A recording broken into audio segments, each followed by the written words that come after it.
we're currently having,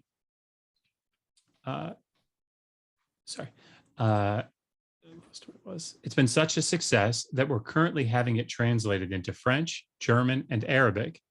And the Iraqi Ministry of Culture has expressed an interest in assisting with the distribution of the Arabic translation within Iraq. We're also working on an intermediate Sumerian grammar to be published later this year. It's almost done. So then, there is clearly substantial public interest in this region of the ancient world. Unfortunately, when people go looking for videos about the ancient Near East, often the first thing they are confronted with is pseudo-archaeology and science fiction. Yes, people being wrong on the internet. Fighting this kind of misinformation online is difficult, mainly because public educators like ourselves don't have the resources that TV networks do. TV networks and streaming services also typically view archaeological shows that are rooted in facts to be unappealing to their audiences, so they're very hesitant to fund such projects.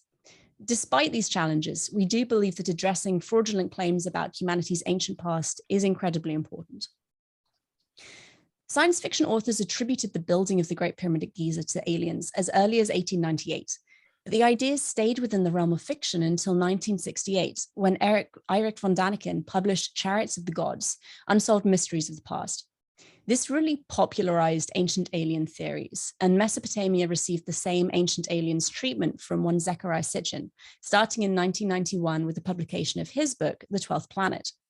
He argued that the Mesopotamian gods, or the Anunnaki, were aliens and responsible for all of human civilization through their creation of Sumerians. At this point, you might be asking yourself, well, why is this a problem? Alien theories are harmless fun. No, surely everyone realizes that these theories are entirely fictional. Well, no. And the problem isn't even that there are people who take these stories as fact. The problem is one of white supremacy and Eurocentrism. If you think about it for a second, have you ever heard it argued that the Notre Dame Cathedral is too beautifully carved to have been the work of primitive 12th century Europeans? Or the Acropolis? Have you ever heard anyone question whether it was actually built by humans? By and large, the archaeological sites and ancient wonders that are attributed to aliens are largely located in non-white, non-European countries, Stonehenge being one notable exception to this.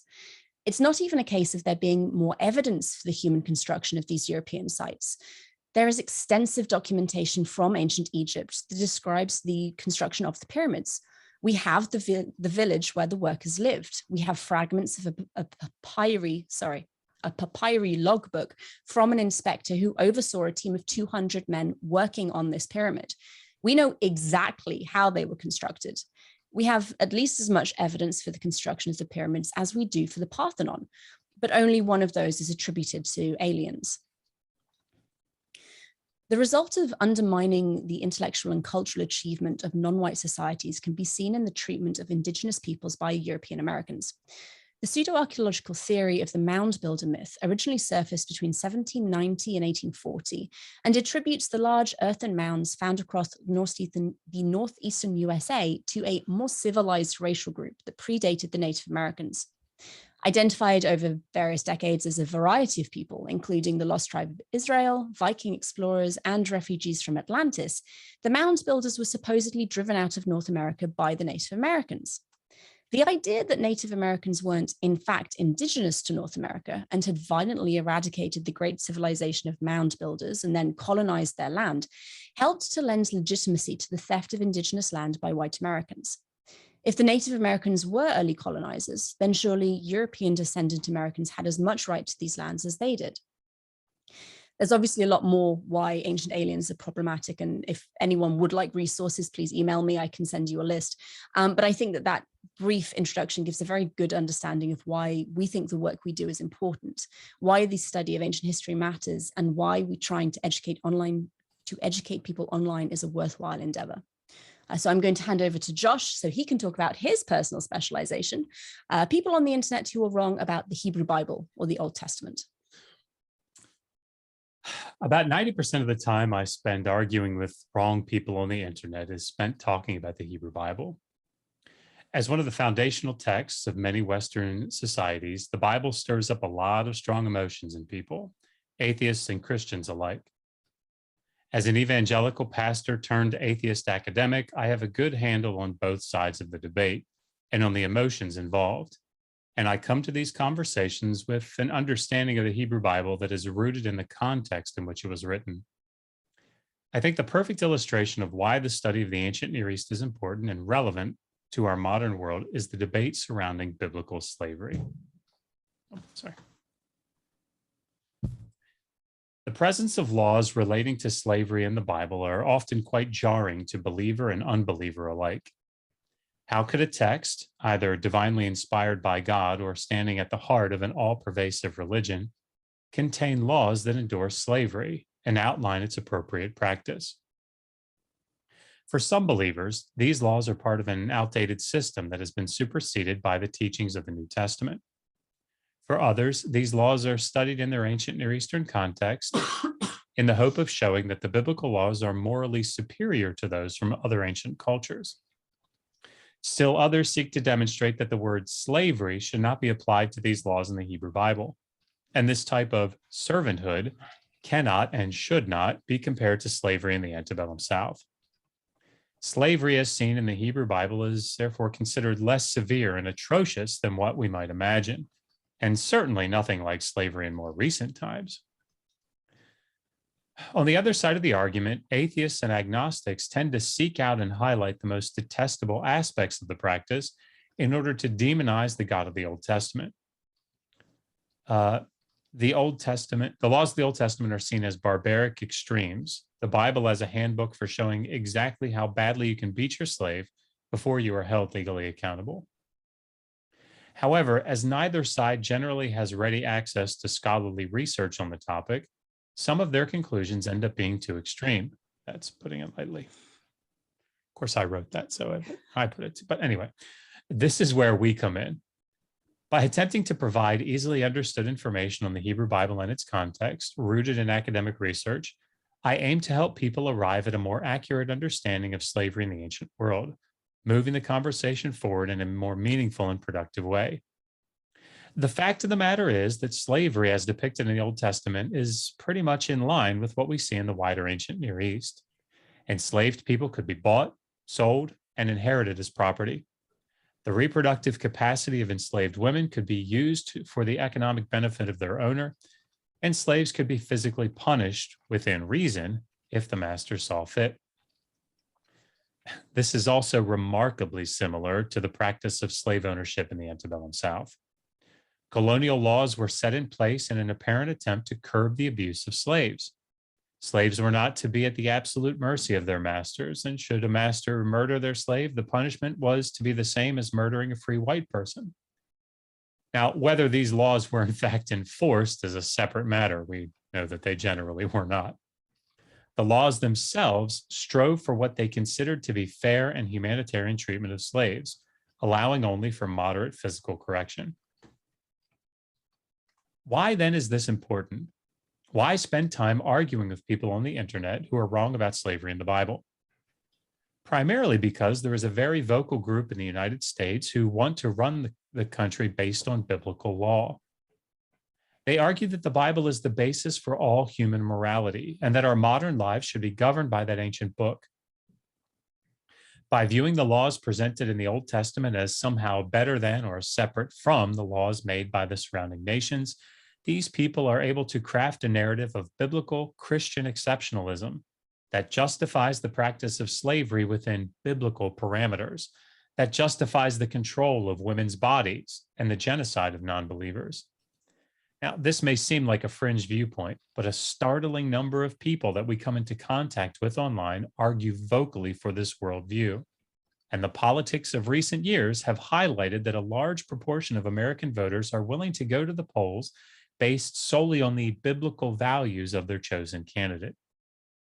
By putting the Old Testament back into its original ancient Near Eastern context, we start to show that the laws contained within it are not revolutionary, do not depart drastically from the laws of the surrounding societies, and as ancient laws from an ancient culture should not be used to govern modern people and society. Ancient history is not only a fascinating field of study in its own right, it's a valuable tool in the fight against conspiracy theories and white Christian nationalism.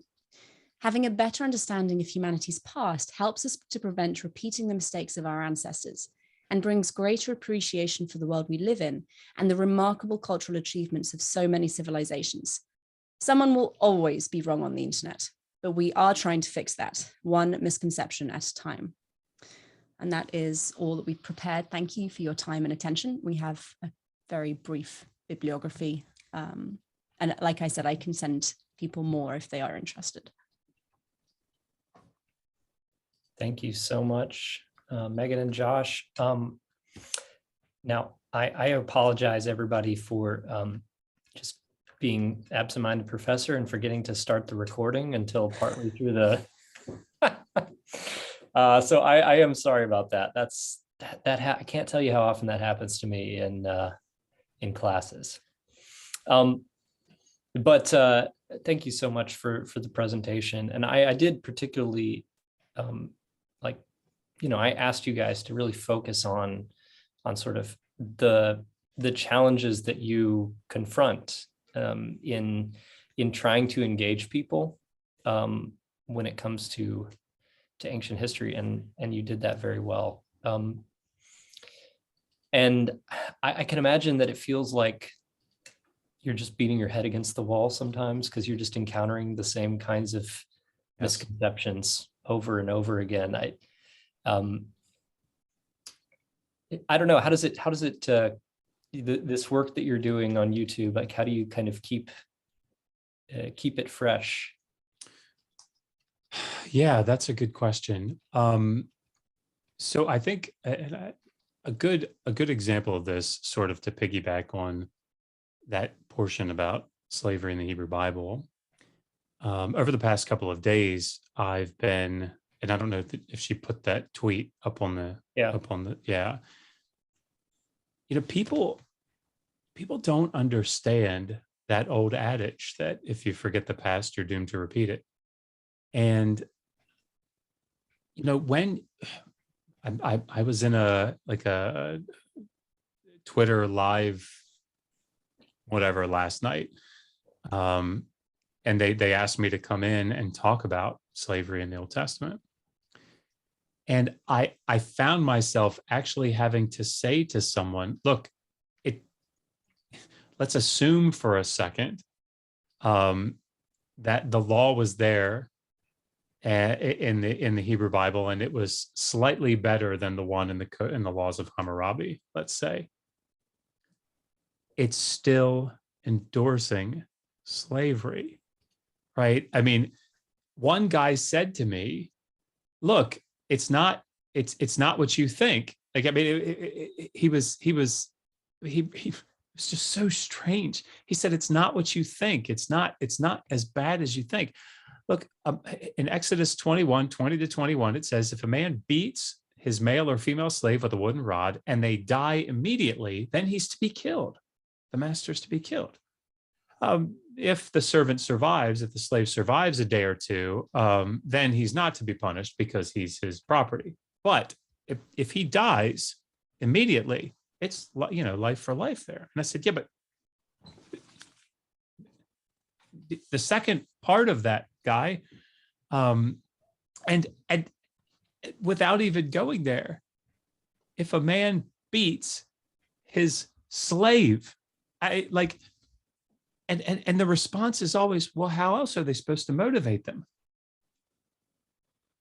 When you say things like that, I mean, apart from being unbelievably,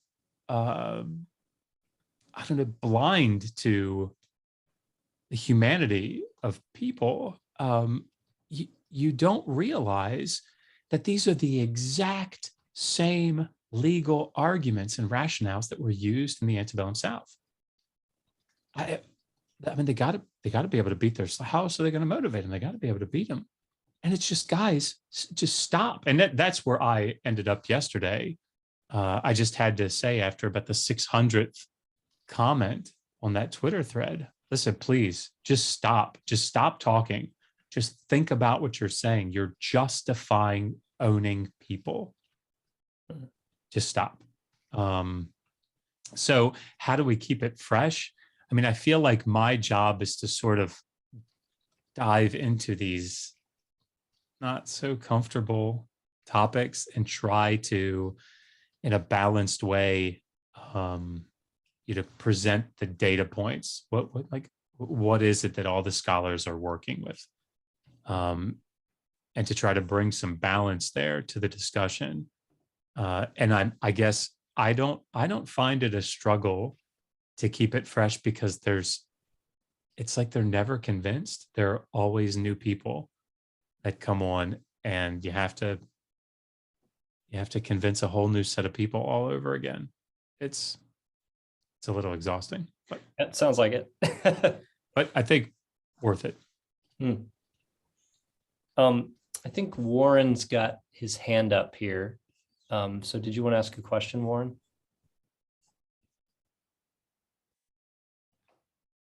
Well, actually, I was more interested in continuing the debate.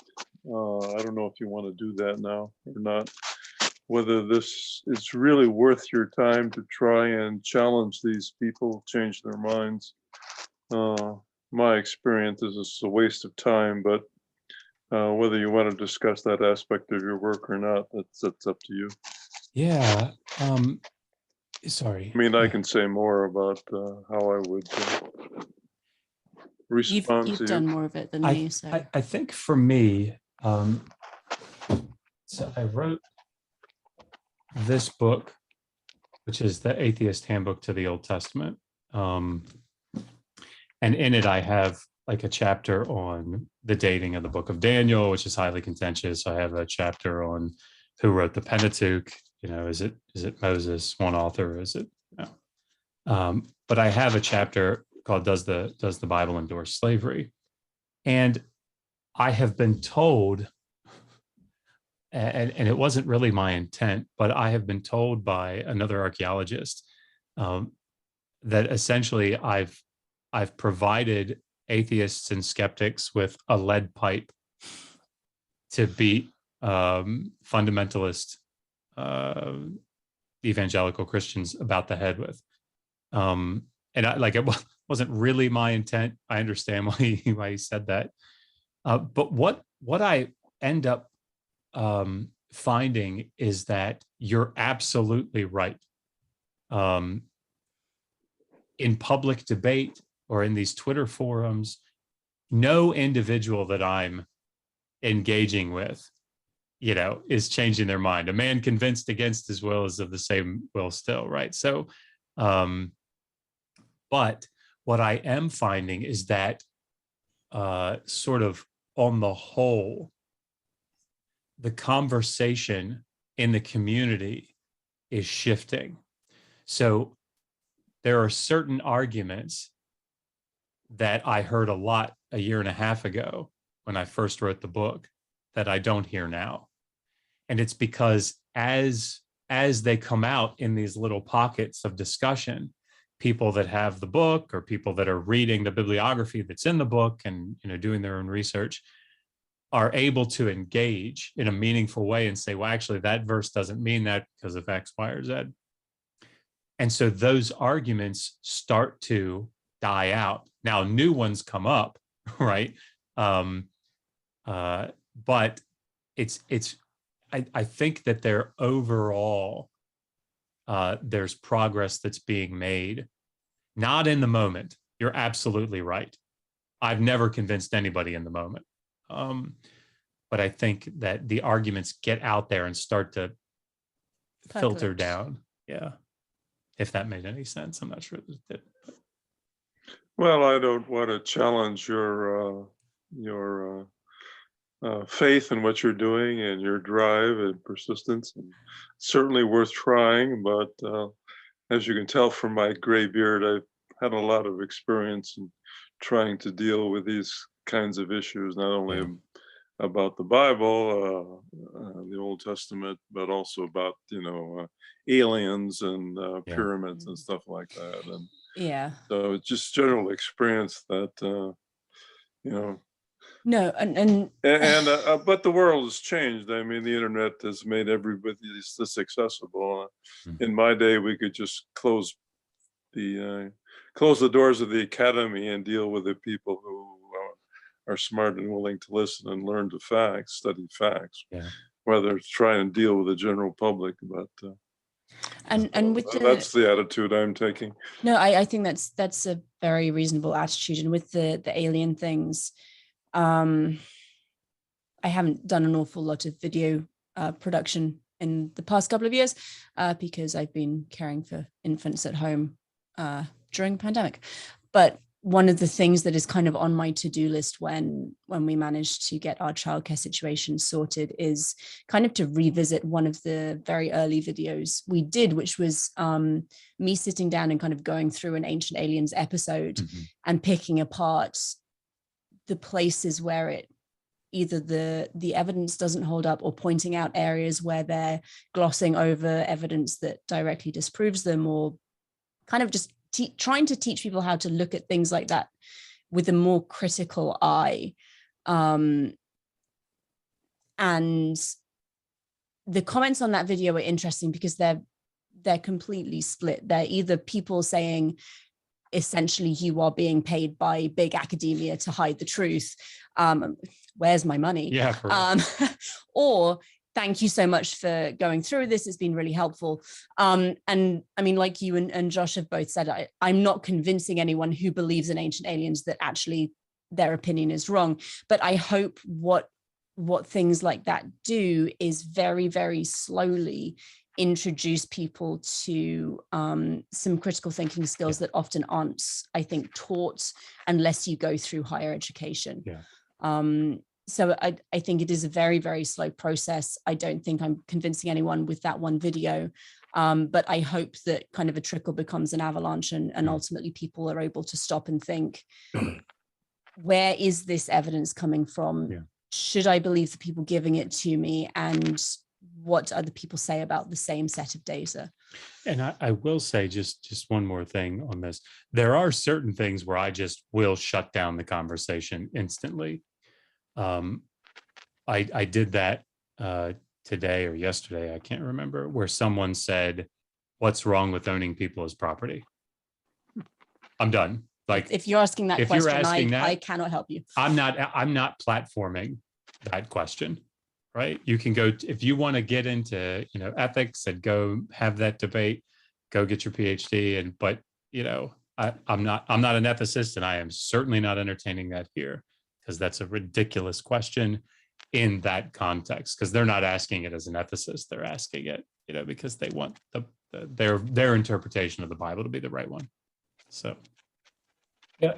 And I would just, Megan, I would just follow up on what you said just now, which is that, like, you may not be convincing the this sort of hardcore ancient aliens enthusiasts, but there are some people who are kind of confused about what, they're sort of, they've encountered these ideas and they're sort of interested in them, but they're not like totally sold on them. And so then when they hear somebody really breaking down the logical leaps, and I watched that video that you did, and I thought it was great. It really is like such a wonderful, like, takedown of this ancient aliens video, not just in a like, bah, you're wrong, but in a way of point by point explaining from an educated background in Assyriology how all of these claims and assumptions are unjustified, and these logical leaps that are being made. And I think when those people who are on the fence see that kind of thing, it can actually be very helpful to them to be able to.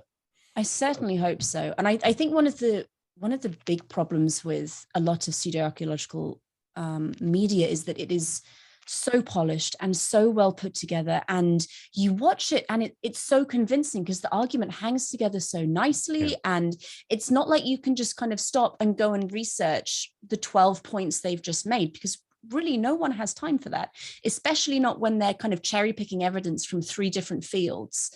And you may have a passing familiarity with one of the fields, but you wouldn't know where even to begin with the other 2. It's very deviously done, and it's very clever. I'll tell you a very positive, surprising, uplifting story. About, I guess, a year ago now, I got an email from someone saying, I represent a gentleman by the name of Killa Priest from the Wu-Tang Clan. I don't know if anybody in here is familiar with the Wu-Tang Clan. I knew the name in passing, but I thought it was just, spam or something. But it said he loves your book on Sumerian, and so I responded. He'd love to interview you.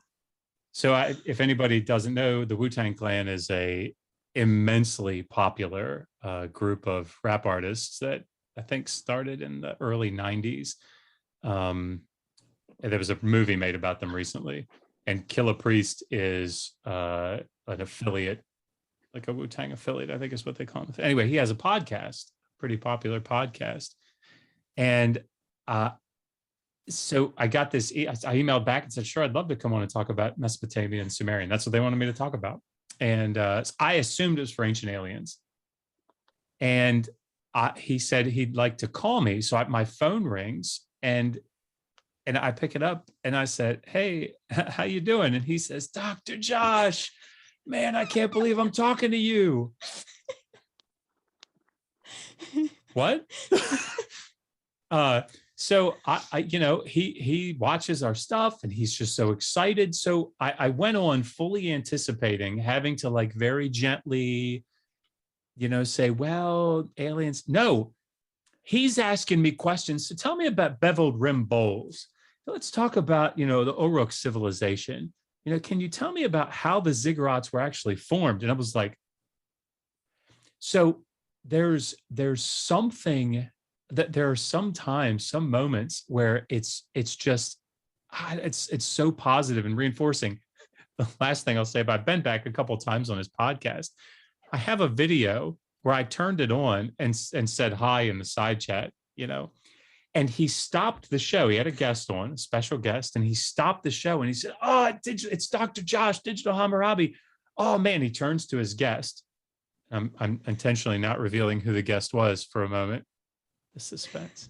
I'm so bad at this. But he says, man, he wrote this book, and he reaches over and picks up his copy of the Sumerian grammar and says, he wrote this book, and man, it's got some great stuff. He passes it over to the guest. The guest looks at it. They interact for about 2 minutes about how Sumerian. It was Flea from the Red Hot Chili Peppers. And I was like, the most surreal thing that's ever happened all to right, either of us. Incredible. So it is very surreal how this stuff. And so I ended up sending Flea a copy of the book. He wrote and said he's really excited about getting into it. So there's a definite trend, whether it's because it's kind of cool or it's esoteric and whatever. But I mean, like, that was really encouraging to us. I don't think I've ever heard Sumerian described as cool before. Yeah. I love it, but yeah, wouldn't call it cool. This is something Go ahead. This is something I've been thinking about a lot of the last couple of days. Is back earlier in the week, I had a plumber into my house who, in the course of sitting here cutting a hole in my drywall, wanted to talk to me about ancient civilizations, where he heard I was a professor at ASU, and we got talking about the pyramids, and he wanted to talk about alien theories with pyramids and South America and Mayan stuff, and sort of on and on. Where sort of going back to what you were saying, like, he was not particularly convinced necessarily by any of this stuff.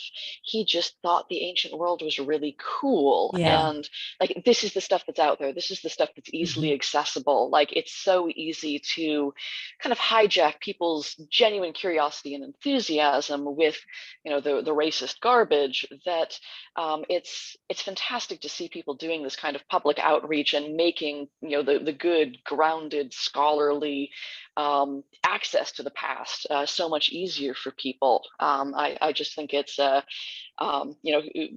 Pocket Warren, I think this really is a valuable conversation to be having in public.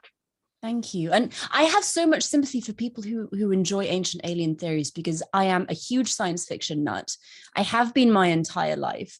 And I also love the ancient world. And it's so tempting to link those two together and to take those two passions and those two really awesome things like aliens. So cool. Who, like, fantastic. Ancient world, pyramids, amazing. Like linking them together it's so tempting and it's so satisfying. And some of the theories are just, they're so imaginative and they're interesting and they're really engaging. And when they are presented correctly, like I was saying with the Ancient Aliens TV show, when they're presented correctly, they're very compelling watching. And I don't for one second fault people for being drawn into it. I do fault the TV networks who make them, and I fault them because, well, for many reasons, but at least partly because I have heard stories from archaeologists and from historians who have been interviewed by these shows and have had their words taken completely out of context. Like, they know what they're doing. They know what they're doing is unethical and immoral, and they don't care. Unfortunately. I know Jordan's got his hand up, but I just want to follow up on that. Megan, I think it's a great idea to take episodes of a show. True crime podcasts are doing this where they critique an 8-episode show or whatever, and they're just being able to sort of call people on certain things, and they're doing it in a sort of, partly critiquing the film aspects of it or the production aspects of it or the acting or whatever that's in it, but it's super popular and it really does make you think. Like, I listen to these and I think, I never thought about this aspect of this particular case or something like that. So I think it's a wonderful idea. Thank you. And Jordan, you got your hand up for a while. Sorry about that. No, that's fine. So I know when you guys were in our class earlier today, you talked about how, especially Dr. Josh, you learned like Sumerian and Akkadian. Is that just written language, or is there spoken language that you learned that accompanied that? Usually, with dead languages, Hebrew is sort of an anomaly there. Yeah, but only because it's been sort of revived.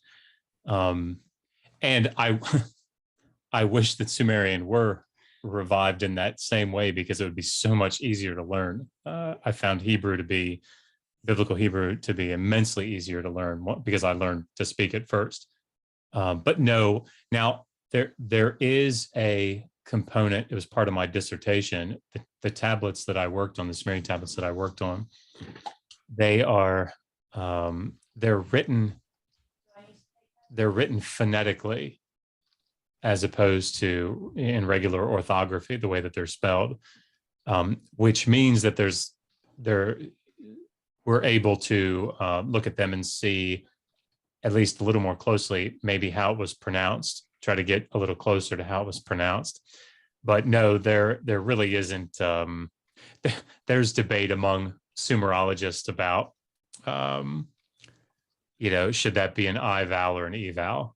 What color does it have? So it's very difficult, I think, at times to even get some basic pronunciations down. Most of what we say, it tends to be just scholarly convention, more than with some precision how it was actually pronounced. So unfortunately. Yeah, that's kind of what I figured, but I just thought I'd ask. It'd be interesting if that was the case. It's much closer. We can get a lot closer, I think, with Akkadian, just because it's a Semitic language, and so we have other parallels. And it's a lot easier to get at. Sumerian, because it's an isolate and it stands by itself, it's more difficult. But yeah, there isn't really a spoken component to it, unfortunately. Fine. Cool. Thank you. Of course. We got plenty of time for more questions from folks. Anybody? Yeah, Sebastian.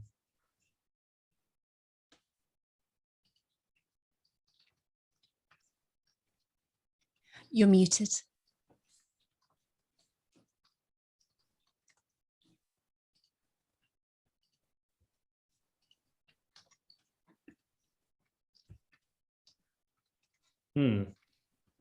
Well, Sebastian, there. You're muted, man.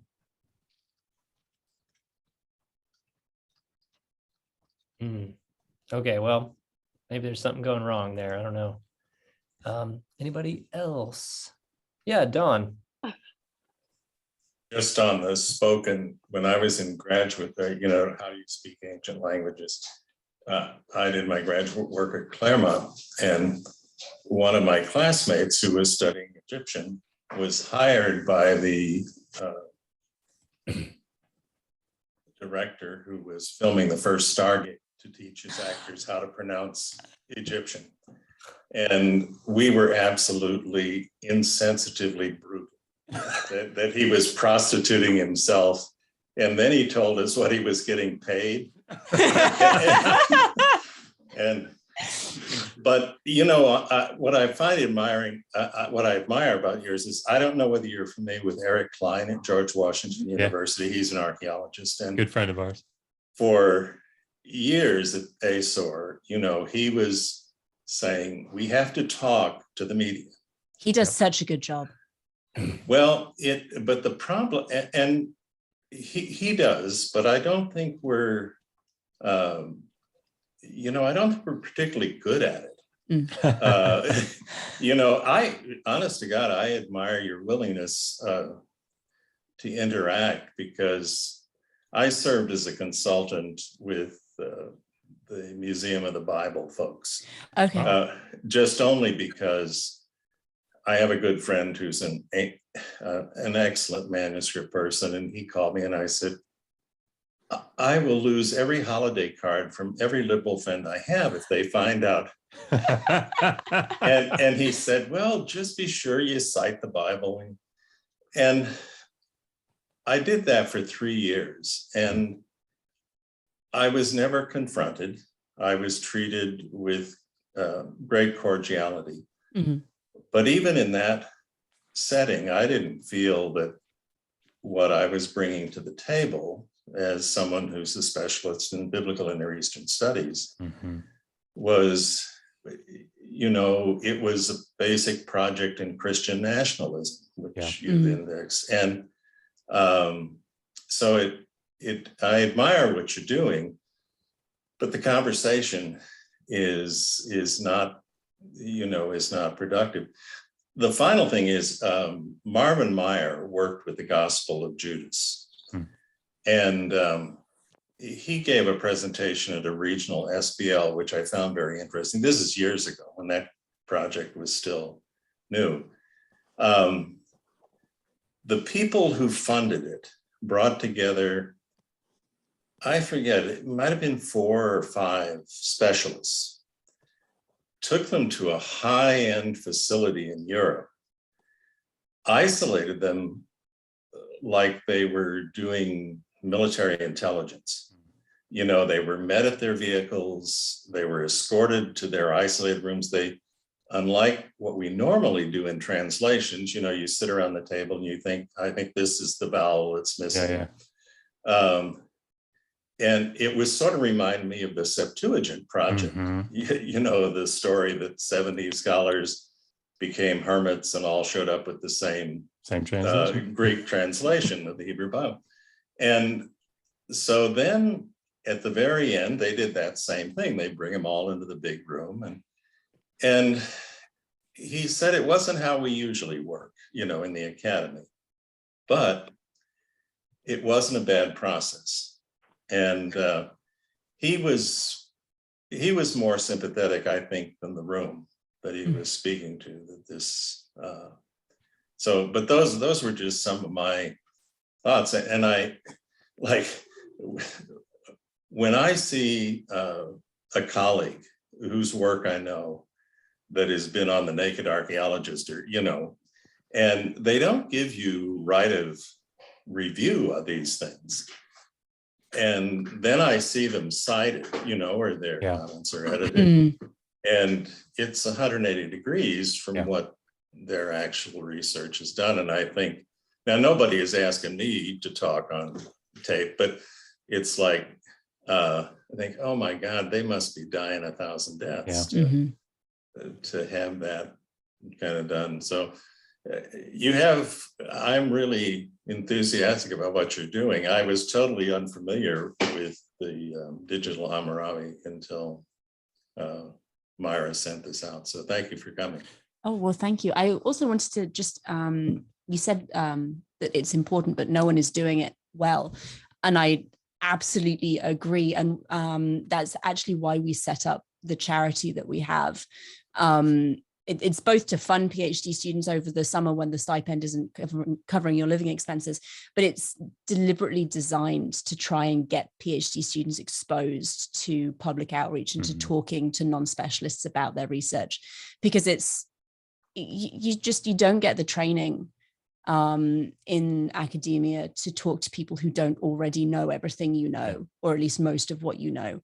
And if you're not planning on staying in academia, I think that's, and even if you are planning on staying in academia, I think not having that skill and not being given the space to develop that skill is a real, we're doing students a real disservice with that. It's interesting.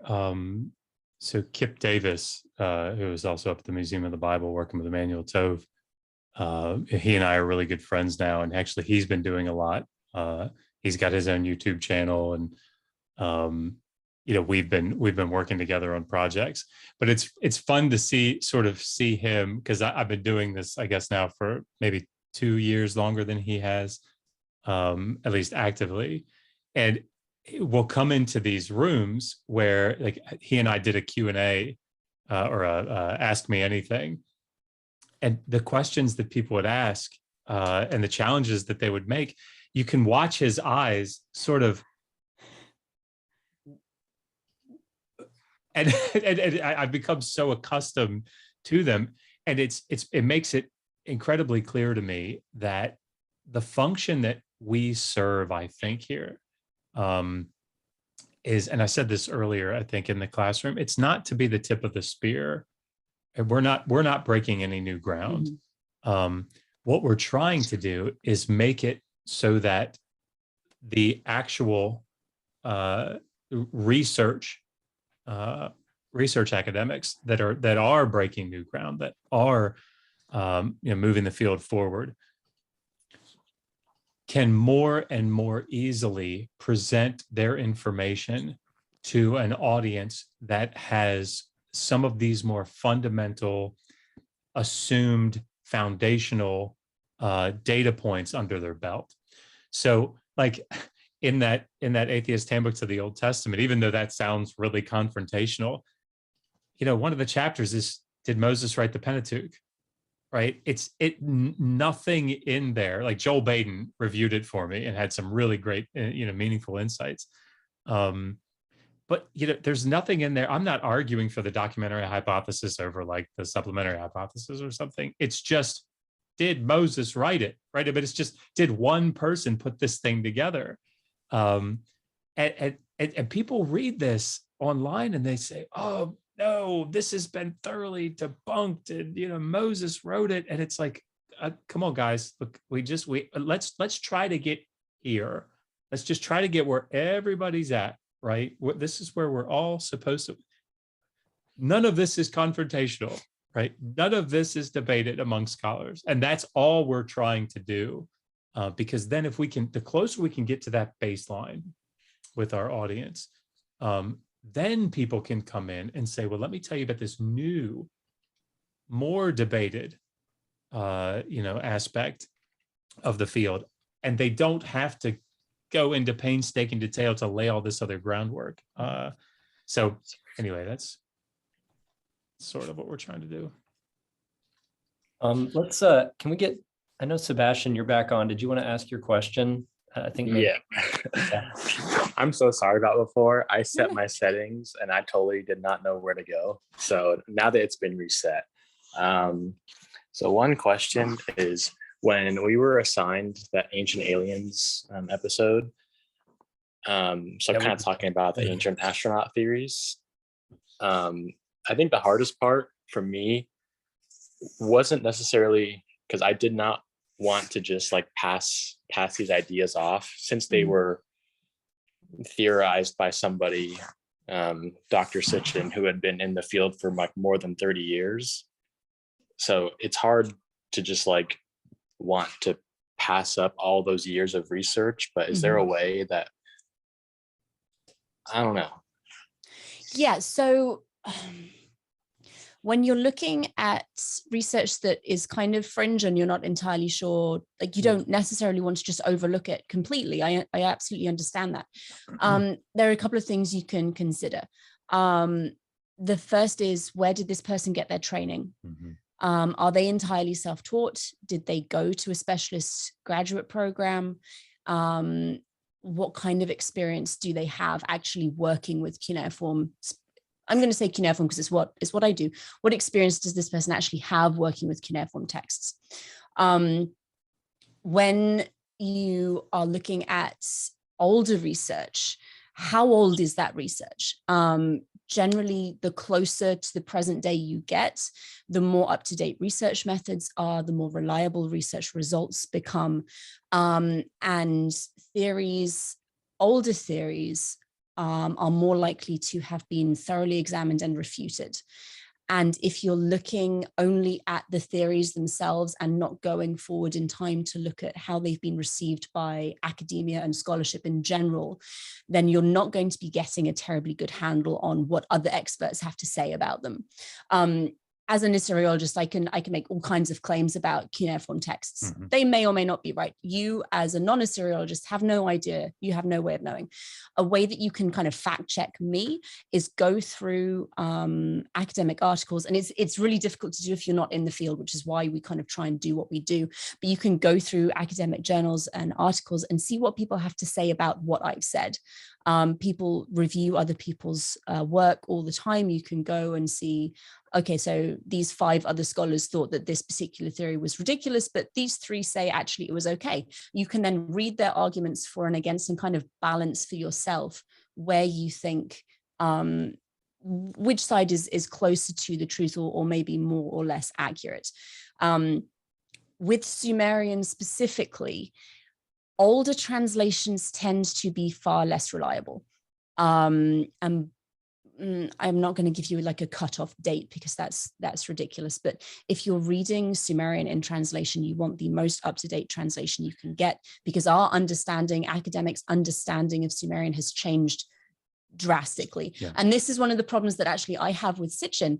Obviously, I never met the man. I wasn't able to interview him because he died some years ago. But I struggle to know whether he just didn't understand Sumerian, because reading through his translations of texts that I know very well, it's complete fantasy. I don't know if he was deliberately making something up, or if it's just that our understanding of Sumerian has come such a long way that the old, what were accurate translations for the time, looking back at them, they just seem like they're completely unreliable. So yeah, if you're looking again specifically at Sumerian, try and get the most up-to-date translation, because like we know the grammar so much more. We have translated so many more tablets, which gives us a much better understanding of the vocabulary and how the language works. And if I could, one of the things that there's a word that we use over and over and over again, and I think it probably summarizes the point that I was trying to make earlier. And we use the word consensus all the time. The consensus on this particular point is X. And the reason that we do that is because we're talking about foundational things, right? Baseline things that everybody agrees on. So for example, like if there's a difference between me saying to you, well, in my dissertation, I made an argument that, the Gala priest probably learned, that went through scribal education and learned the basics of scribal education before he became a priest, right? That's debated. That's like one of the things that I did in my dissertation. Or this particular line of the Sumerian tablet that's never been edited before, I read it this way. You're not going to get consensus on that because it's my argument. It's new. It's too new. Right? People haven't had a chance to really think about it and debate it through. So on those types of things, right, you're not going to get a consensus. It's going to take time to be vetted and thought about. But we're rarely talking about fine points like that. What we're talking about is the Sumerian word dinger means God. right? That's something that's been known for 150 years or whatever, everybody knows that. So like in that slavery chapter, or the slavery book that I wrote, the Hebrew Bible endorses in the legal sections, just like in the rest of the ancient Near East, debt and chattel slavery, period. Like that's not debated, be you an evangelical scholar, a conservative scholar, nobody debates that. That's the consensus position, right? So when you evaluate some of these things, the first thing that I always encourage people to do is to read the secondary literature, right? Go pick up like, if you're going to read about slavery, go find the article in the Anchor Bible Dictionary, right? Go read it. Don DeMaia wrote that one. And just what is it that like, it's in a general article. Not everything that he says is going to be right, but there's going to be like this basic, line of most everybody's going to agree on this stuff. That's a really great place to start. But if there's consensus on a topic, it doesn't mean that it's necessarily correct, right? That's why we write dissertations. But there's a reason that all of the scholars, particularly if it's on something more general, there's a reason that they're all agreeing. And it's because there are certain data points that they're all working with, and they're all having to make them fit into a model. And the model is one that most everybody agrees on. So consensus is a really big thing for us. It doesn't mean that it's right, but that's a great place to start, and you need to take it very seriously. That was very well kind of laid out, sort of the process of how to deal. I mean, because I think you probably must think about this all the time. Like, when you're talking to people online, like, how do I, and they're saying, how do I know you're telling the truth? Or how do I know that's accurate? When I actually posted Josh's diploma on Twitter yesterday. Because someone quite rightly said, you're just a person on Twitter with doctor as your title. Right. Why should I trust? And great point. Here is a picture of his diploma. And I mean, this person in question was being quite aggressive. So I don't think it was an honest question, but I mean, it's worth asking. Who are you? What are your credentials? Why should I believe what you have to say? And actually, one of the things I want to do, one of the reasons I want to remake that Ancient Aliens, or maybe just make more of the Ancient Aliens assessments, is I think with the first one, I was too dismissive.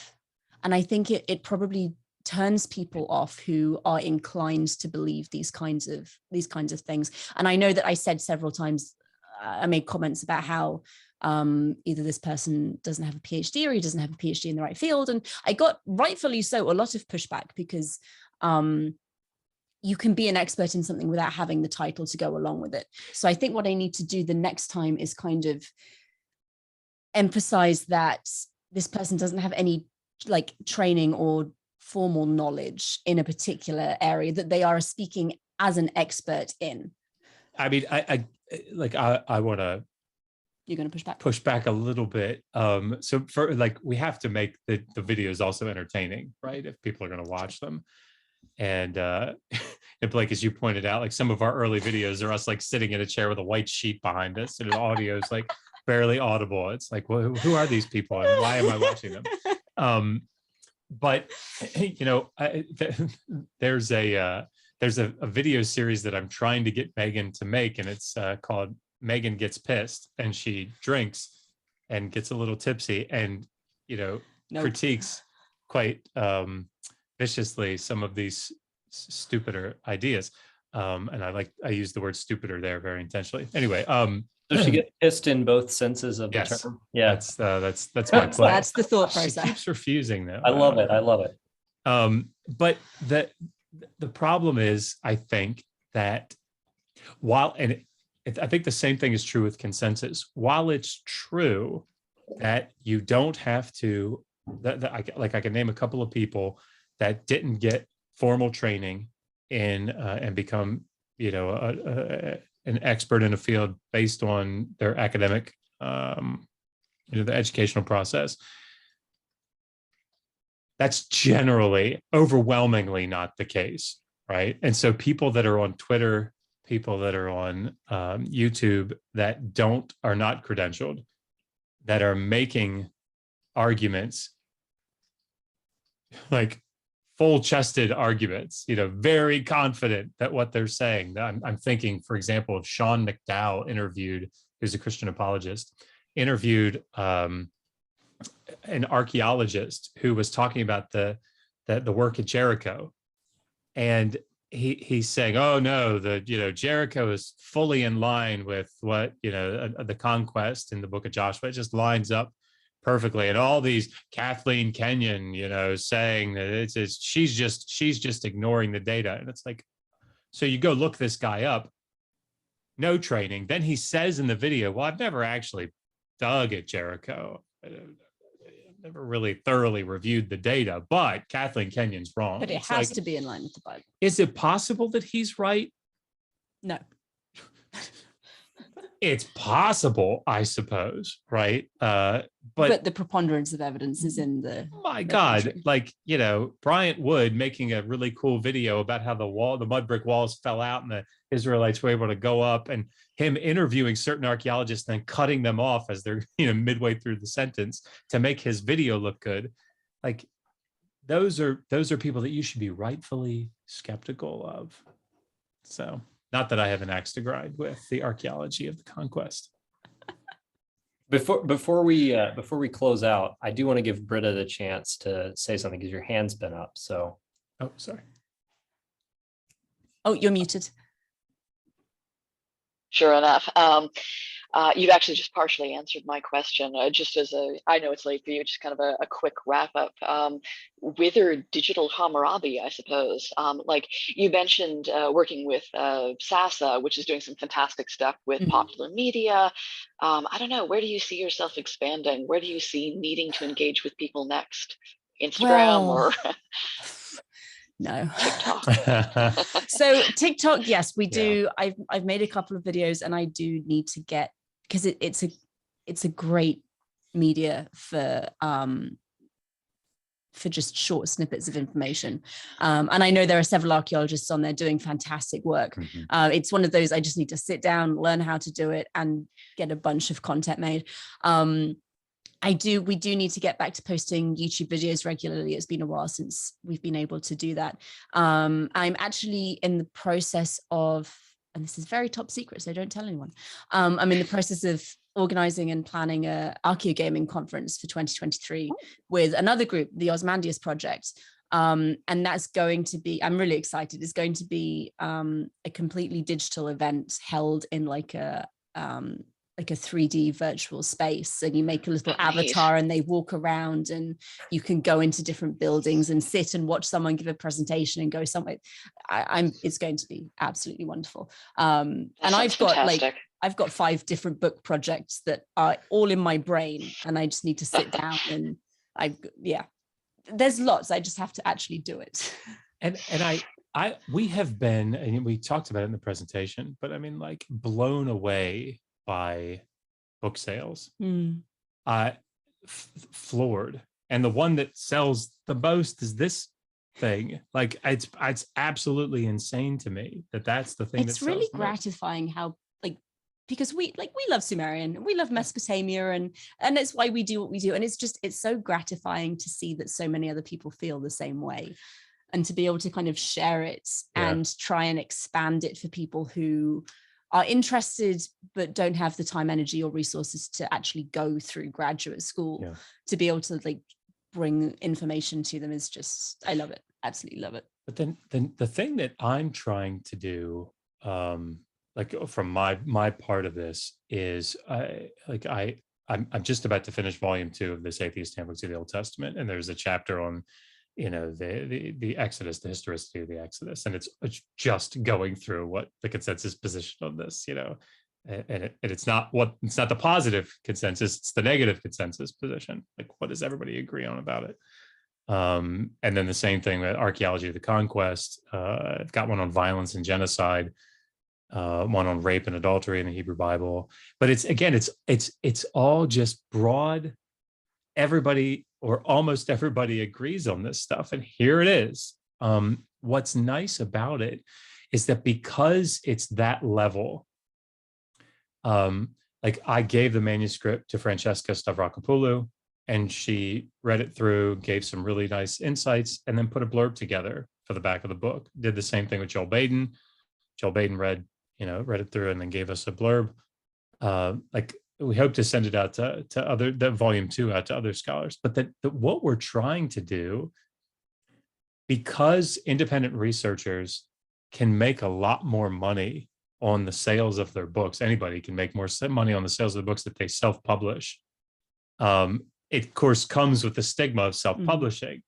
So what we're trying to do is, for these volumes that are meant to be general introductions to general, everybody agrees on the concepts. It's not stuff that's, groundbreaking.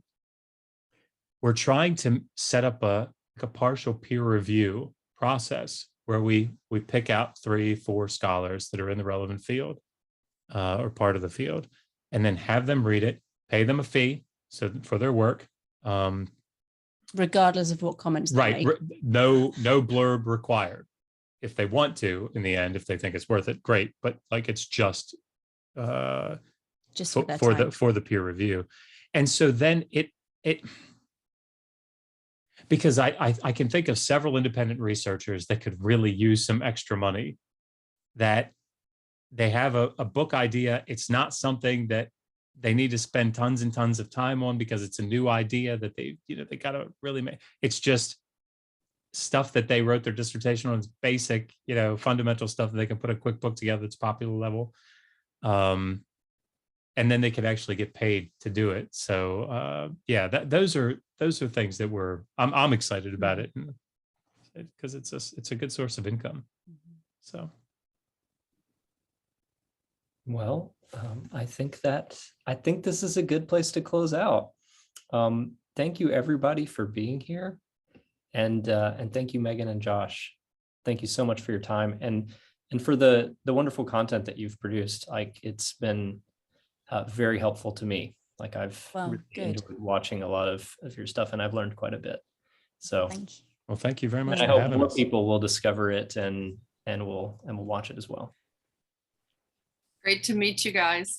Thank you, everyone, for coming. This was a lot of fun. Britta, thank you. This has been a really interesting conversation. Maybe we should think about Sumerian and Silk. Yeah. Popular. Yeah. Languages here, so. Yes. Do it. Right? Who's going to teach it? Oh, I don't know. Josh, maybe? Sure. He's like, he has enough to do.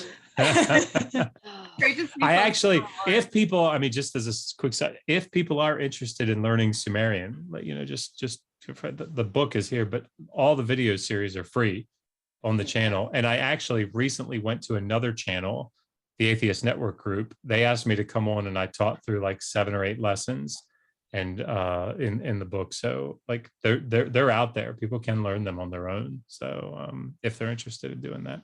I know I've had interest in both Greek and Latin and I used to teach an ancient Mediterranean class, and people wanted to do Sanskrit. They wanted to do Sumerian. They probably want to do it in small amounts like that. Like your first video was the most popular one, right?